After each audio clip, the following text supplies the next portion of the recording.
Disampaikan oleh anggota DPRD Sumatera Selatan dari Komisi 1, Antoni Yuzar, bahwa banyak warga yang mengeluhkan kondisi air yang disalurkan oleh BUMD Tirta Sriwijaya Maju, kondisinya tidak layak yaitu alami kekeruhan, sehingga tidak layak untuk dikonsumsi.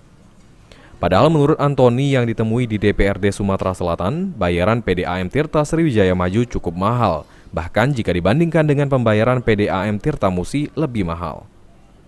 Oleh karenanya, Antoni Yuzar mengusulkan kepada pemerintah Provinsi Sumatera Selatan agar mengevaluasi manajemen dari PDAM Tirta Sriwijaya Maju karena nantinya dikhawatirkan muncul aksi dari warga dengan ketidakpuasan pelayanan yang diberikan oleh PDAM Tirta Sriwijaya Maju.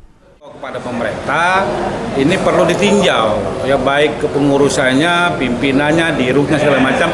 Kalau memang tidak mampu, tidak mumpuni, ya mungkin banyak yang lain bersedia untuk memimpin perusahaan air minum itu. Ini keluhan masyarakat yang sudah banyak. Masyarakat mungkin masih bisa menahan. Dan suatu saat mungkin itu akan terjadi aksi-aksi yang kurang bagus.